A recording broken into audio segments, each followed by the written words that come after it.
Moi, Esther, plus jamais je me moque de quelqu'un. Moi, Esther, plus jamais je me moque de quelqu'un.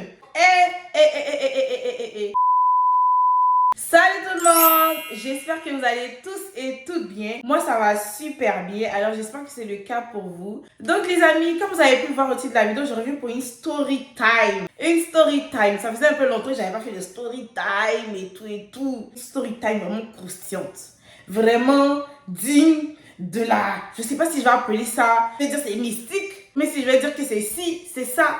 Mais bon bref, quand je vais vous raconter l'histoire, vous allez vous-même faire vos propres déductions. Mais avant ça, si vous n'êtes pas encore abonné à ma chaîne, les amis, vous attendez quoi? Ah!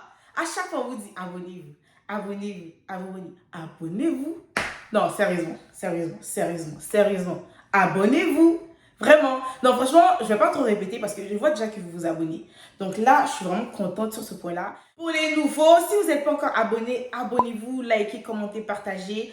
Activez la cloche de notification. Comme ça, vous êtes au courant dès que je poste une nouvelle vidéo. Pour les anciens, d'abord, vous les anciens, même, je vous aime en fait. Non, juste vous dire que je vous aime. Si vous êtes un ancien, partagez avec vos proches, partagez avec vos amis, partagez avec votre famille. Comme ça, ils vont voir ma tête. Ils vont aimer qu'est-ce que je fais, ils vont aimer qu'est-ce que je dis, ils vont s'abonner aussi. Voilà, comme ça la famille s'agrandit et voilà, tout est bien, tout est carré. Avant de continuer la vidéo, si vous n'êtes pas encore abonné à mes réseaux, je vais les mettre juste là. Donc je compte sur vous encore une fois d'aller vous abonner sur Snapchat, Instagram et TikTok. Je vais aussi mettre les liens en bas de description. Donc vous avez juste qu'à cliquer et vous serez tout de suite redirigé. Cliquez et vous serez tout de suite redirigé vers les différentes plateformes. Bon, je vais pas trop durer dans l'introduction parce que l'histoire que je vais vous raconter, les amis, c'est digne d'un film de... En fait, c'est une histoire qui est triste, qui fait un peu peur. C'est à la fois aussi drôle, voilà. Donc, je vais vous expliquer, vous allez repérer tous ces éléments-là dans cette histoire. Les amis, avant que j'oublie, il y a de cela 2 ou 3 semaines, j'avais fait un post comme quoi je vous remerciais pour les 500 abonnés. Je vais faire une vidéo dans laquelle vous me racontez vos pires confessions. Vous pouvez m'écrire soit sur Snapchat ou Instagram ou raconter vos pires confessions. Et moi, je vais venir ici le raconter à la communauté. Et vous aurez mon avis et l'avis de la communauté sur, par rapport à qu'est-ce que vous avez fait. Et tout se fera de façon anonyme. Il n'y aura pas votre identité qui va être révélée ou même un indice et tout. Vous pouvez aller cliquer dans la barre de description directement sur mon Instagram ou mon Snapchat. M'envoyez votre histoire, puis je la raconterai ici. Donc voilà. Donc les amis, j'attends vos pires confessions. Là pour le moment, j'ai reçu 5 confessions. Franchement, j'en ai lu 2 dedans là.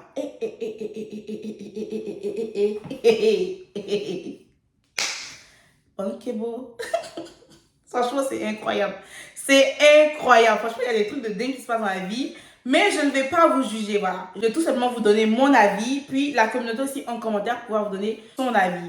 Sans plus tarder, c'est parti pour la vidéo. Avant de commencer l'histoire, je vais vous expliquer un peu, je vais vous décrire un peu les personnages qu'il y a dans l'histoire, dont moi, pour vous mettre un peu dans le bain, pour que aussi vous ayez une image sur l'histoire que je m'apprête à vous raconter. Donc, si vous voulez en savoir plus sur cette histoire, installez-vous, faites comme chez vous, parce que oui, vous êtes ici, chez vous. Pour commencer, cette histoire s'est passée il y a très longtemps.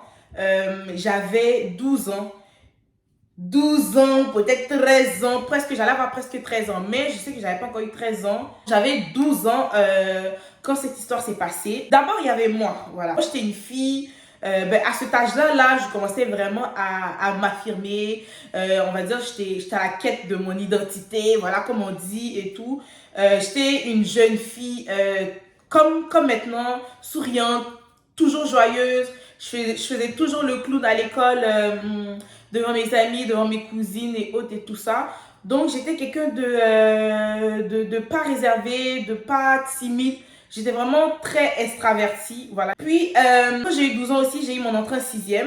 Donc, je suis partie au collège. Et quand je suis partie au collège, le cadeau que mes parents m'ont donné, c'était un téléphone. Voilà, ils m'ont acheté un téléphone portable que j'avais. Ils m'ont acheté un téléphone, donc j'étais vraiment dans la quête d'identité. Je faisais attention à comment je m'habillais, est-ce que c'est pas trop laid, est-ce que c'est beau, voilà, j'essayais de me montrer un peu et tout, comme toute jeune fille hein, de mon âge à l'époque, t'essayais vraiment d'être bien, de bien t'habiller, pour que quand tu passes dans la rue, bah, il y a des gens qui te disent, ah, elle est bien habillée, ou bien bref, pour que toi-même, tu te sens bien en fait. Donc je venais d'avoir mon entrée en sixième, j'allais au collège. Puis le deuxième personnage, c'est un grand frère, tonton qui était dans le quartier. J'habitais dans un immeuble. Voilà, on habitait dans un immeuble où et le tonton en question, bah, le grand frère en question, on va l'appeler comment là, je sais pas trop, on va l'appeler Georges. Non, ouais, Georges. Voilà, on va l'appeler Georges. Il avait comme pour métier géreur de cabine. Voilà, il gérait une cabine téléphonique juste en bas de l'immeuble où j'habitais. Georges, c'était quelqu'un de vraiment gentil. Il était très aimable, très serviable, très généreux surtout. Parce que je me rappelle à l'époque, il y avait, bon, pas tous les membres de ma famille, mais à peu près les gens dans le quartier. Comme des fois, des gens dans le quartier venaient le voir pour demander du crédit d'unité. Quand tu n'as pas assez d'argent sur toi, quand tu n'as pas assez de monnaie, que tu as vraiment besoin de passer un appel ou d'envoyer un message à quelqu'un, bah, ils allaient le voir. Genre, s'il te plaît. Et en passant même là, juste pour dire que j'ai jamais su son nom jusqu'à aujourd'hui. Peut-être même qu'il s'appelle vraiment Georges. Qui sait? C'est qui est su. Bon, c'est pas le plus important. Donc, c'est ça. Tout le monde allait le voir pour lui demander des unités, pour appeler, pour envoyer des messages et tout. Donc, il était vraiment très gentil. Il vivait avec une de mes cousines. Donc, à chaque fois, on partait prendre des unités chez lui. Mes cousins aussi, quand ils venaient à la maison, ils allaient prendre des unités. Et quand mon père allait le voir pour qu'il lui mette des unités dans son téléphone, il disait, ah grand, il y a ta fille, ton autre fille, ton garçon, ils sont venus prendre des crédits ici et tout et tout. Donc ça fait, par exemple, ça peut faire 2000 ou 5000. Et mon père dit, ok d'accord, il n'y a pas de problème. Donc il payait en fait, on va dire notre dette. Voilà. Donc franchement, il était très gentil, très serviable en fait. Il gérait sa cabine et tout. Et des fois, quand je sortais pour aller voir mes copines, il faut savoir que moi d'Afrique, je sortais pas tout le temps. Ma mère ne voulait pas me laisser sortir. Mais après, j'ai compris pourquoi. Mais je sortais pas tout le temps. Mais les petits temps où j'avais pour sortir, pour aller voir mes amis. Et en plus, mon amie que j'avais, elle habitait juste à côté de chez moi. C'est-à-dire, mon immeuble est là, son immeuble est là. Donc, je sors, je rentre directement chez elle et tout. Des fois, quand je passais, je sortais, j'allais le voir, on causait un peu. J'habitais dans un quartier quand même assez chaud, parce que moi, je viens de la Côte d'Ivoire, je suis ivoirienne. Donc, j'habitais dans le quartier de Yopougon. Pour les Ivoiriens, vous savez déjà que Yopougon, ça bouge beaucoup. Hein. Là-bas, c'est le chaud, là. Il n'y a pas de repos. Tous les jours, c'est la musique. Tous les jours, c'est le paya, comme on dit maintenant. Tous les jours, c'est la bringue. Voilà. Donc, c'était un quartier quand même assez chaud. Il y avait tout le temps de la musique. Tout le temps des trucs comme ça. Un jour, je décide d'aller prendre un peu d'air, de m'asseoir dans la cour, de prendre un peu d'air et tout. Puis, il y avait Georges qui était là. Donc, je suis allée le voir. Je dis, bon, attends, je vais aller, on va causer. Vu que, bah, on avait l'habitude de causer. Hein. Je causais avec lui, que ce soit mes soeurs, mes cousines, mes cousins et tout. Tout le monde causait avec lui. Mes parents et tout. Tout le monde le connaissait parce qu'il était très gentil. En fait, tout le monde le connaissait dans le quartier, comme je l'ai dit au début de la vidéo. Donc, je suis allée causer avec lui pour en savoir un peu plus, en fait. Pourquoi il a commencé à gérer une cabine. Si vous ne savez pas, vous savez, en Afrique, généralement, quand une personne, elle finit ses études, bah, elle ne va pas forcément avoir du travail dans le domaine dans lequel elle a étudié. Voilà. Plusieurs personnes se retrouvent à faire des petits métiers en attendant d'avoir du travail, parce que là-bas, pour avoir du travail, il faut avoir non seulement des relations, ou des fois, si tu veux avoir du travail, surtout pour les femmes, il faut vraiment faire des trucs vraiment pas sains pour qu'on puisse te donner un travail avec un salaire vraiment qui ne peut même pas nourrir une famille sur un mois. Donc c'est ça, je commence à lui poser des questions, je lui demande en fait, mais comment t'es arrivé là à commencer à gérer une cabine et tout. Et là le gars, il commence à me raconter sa vie. Et je ne sais pas qu'est-ce qui m'a pris, les amis. Je ne sais pas qu'est-ce qu'il m'a dit. Je pense que d'abord, même avant ça, il m'a un peu dit les diplômes qu'il avait. Il m'a dit qu'il avait eu son bac, il avait même eu son BTS et tout, mais il ne trouvait pas d'emploi dans son domaine. Je ne me rappelle plus du tout, parce que ça fait très longtemps, j'avais quand même 12 ans. Je ne me rappelle plus du tout de ce dans quoi il a étudié, mais je me rappelle que c'était vraiment quelqu'un qui avait vraiment étudié, qui était arrivé loin dans les études. Mais il n'avait pas de travail. Donc, il commençait à m'expliquer un peu comment la vie était difficile. Il m'expliquait qu'il avait une copine, il vivait avec ses copines, il n'avait pas encore d'enfants. Il vivait avec sa copine, que c'était un peu dur et tout. Il commençait à me raconter sa vie. Je ne me rappelle plus trop des détails de sa vie, mais j'ai commencé à rire, en fait. J'ai commencé à me moquer de lui. Genre, c'était vraiment involontaire, en fait. S'il vous plaît, ne me jugez pas. J'étais jeune. Voilà, maintenant, je ne me moque pas des gens qui sont en difficulté. Je ne me moque pas des gens qui sont dans la misère. C'est pas drôle. Limite, maintenant, quand je vois une personne qui souffre ou une vidéo, je peux pas retenir mes larmes. Je peux pas retenir mes larmes. Franchement, c'est tellement... Bref, on n'est pas là pour parler de ça. Mais c'est tellement... En fait, ça fait tellement mal au cœur de voir ça. Mais sinon, à l'époque, je commençais à me moquer de lui. Mais le truc, c'est que quand je riais, quand je me moquais de lui, je me moquais pas devant lui. Soit comme s'il me disait, oh, je souffre trop dans la vie. Et dans le fond, je commençais à rire devant lui, en fait. Non, je ne riais pas devant lui. J'allais, en fait, à chaque fois qu'il me disait un truc qui me faisait rire, je courais, je disais, attends, j'arrive. J'allais me cacher derrière... comment on appelle ça, les petits conteneurs, là. J'allais me cacher derrière pour rire. En fait, les conteneurs, c'est que en bas de mon immeuble, il y avait un petit conteneur où il y avait une femme qui habitait dans le quartier. Elle mettait des mèches, des petits produits de femmes et tout et tout. Elle vendait là, en fait, dans la petite une petite case carrée comme ça.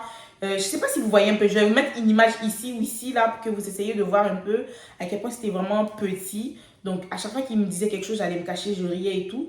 Puis aussi, il faut savoir que, comme je vous ai dit au début de la vidéo aussi, j'habitais à Yopougon dans un quartier qui était quand même assez chaud.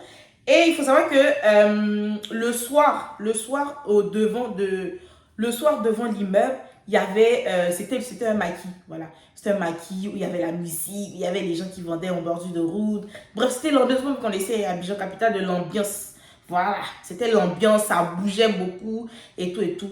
Et en fait, les gens font tellement la fête le soir, la nuit, que des fois, même le matin, c'est pas vraiment débarrassé en fait. Ou c'est le matin même que les personnes qui viennent débarrasser vont venir commencer à nettoyer, à enlever ci, à enlever ça, enlever ci, enlever ça.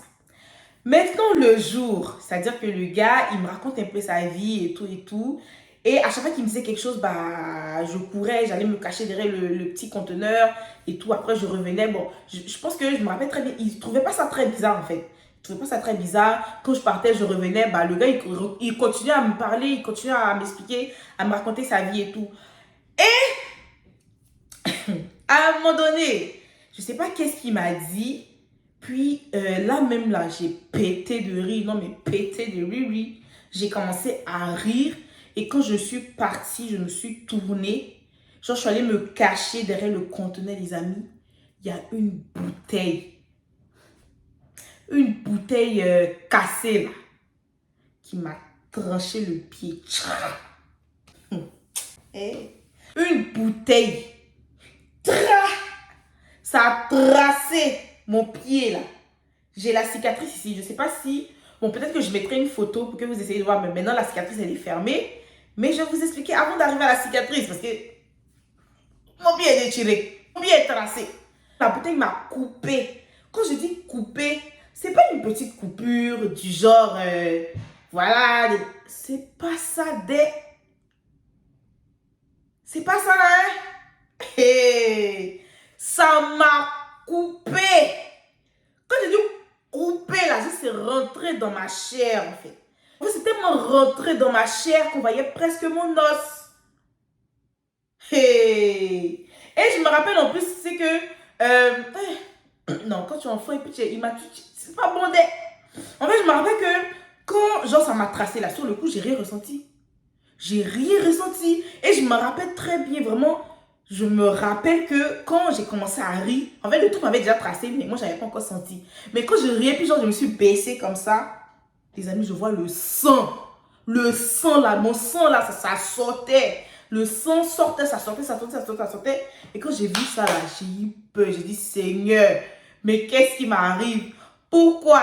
Qu'est-ce que j'ai fait? Pourtant, tu sais très bien qu'est-ce que tu as fait. Et donc, te raconte sa vie. Le gars est en train de limite se confier à toi. Et toi, tu es là, tu ris. Bon, j'étais une enfant, comme je vous ai dit. Ne me jugez pas, j'avais 12 ans. J'étais une enfant immature. Voilà, très immature. J'ai eu peur. Et quand j'ai eu peur, là, directement après, j'ai commencé à courir, genre pour monter à l'immeuble pour aller dire à ma mère, parce que ma mère était là ce jour. Je suis montée aller voir ma mère et tout. J'ai dit, maman, je suis blessée. Elle a crié, c'est quoi ça là, Esther? Hein? Comment tu t'es fait ça? Il a dit, ah, c'est bouteille en bas là qui m'a coupé. Ça m'a coupé directement.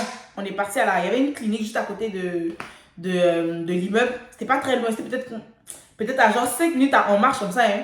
Et j'avais un de mes grands frères, j'avais un de mes grands frères qui était un peu costaud là. Il m'a soulevé, il m'a transporté.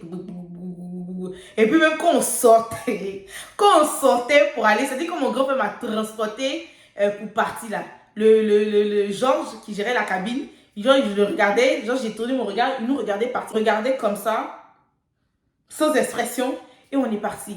Et là, quand on arrive à la clinique et tout, le médecin qu'on a rencontré disait, waouh, genre, il était choqué en fait. Il disait vraiment que, genre, ça, c'est quel genre de bouteille qui coupe ton pied jusqu'à ce qu'on voie quasiment ton os en fait. Là, il a commencé à parler à ma mère. Là, moi, j'étais couchée, je pleurais. Bah, je pleurais. Je commençais à pleurer. Il a mouru, il a mouru. Pourquoi je pleurais? C'est que le médecin, quand il parlait aussi, il disait que, ah, votre fille, j'espère qu'elle est vaccinée contre le tétanos. Hein. Et le tétanos, c'est une sale maladie. Et puis, c'est comme ça qu'il a dit à ma mère, en fait, mais le tétanos, c'est une sale maladie. Là, quand il a dit, oh, c'est fini pour moi. On s'est à pleurer, je pleure, ça parle. Maman aussi, elle crie, tais-toi la veste. Tu pleures pourquoi? Tu pleures pourquoi et tout? Pourquoi tu pleures? Hein? On t'a envoyé?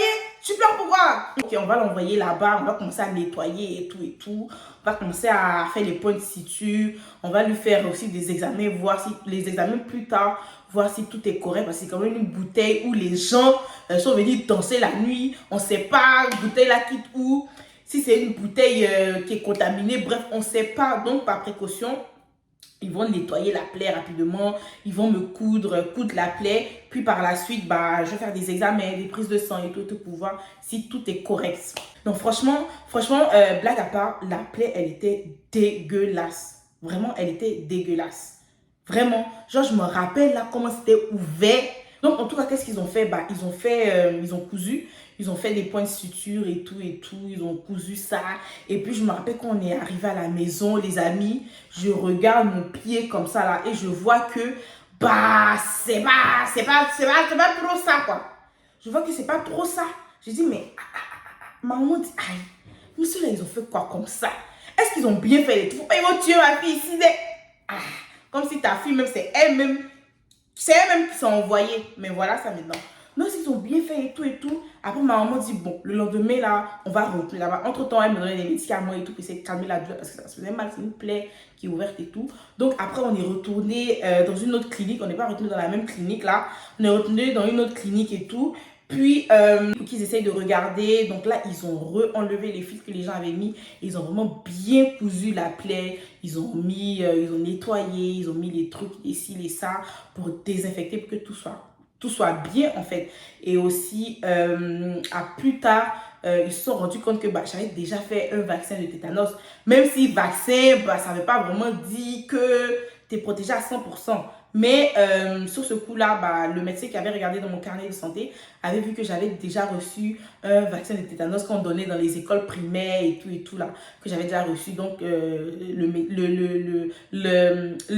le vaccin est encore bon dans mon corps en fait. Donc sur ça, j'étais très contente et tout. Donc là, je commençais plus trop à m'inquiéter et tout. Je pense que vous allez vous poser la question, mais entre-temps, vu que tout le monde se connaissait au quartier et tout, comment Georges, le géreur de cabine et tout, qu'est-ce qu'il disait, comment il réagissait et tout. Il faut savoir que bah, je me faisais petite. J'évitais son regard à chaque fois que je sortais. Et aussi, ça c'est un truc que j'ai même pas aimé. Parce que quand on était arrivé à la petite clinique, ils ont fait n'importe quoi. Puis on est revenu à la maison.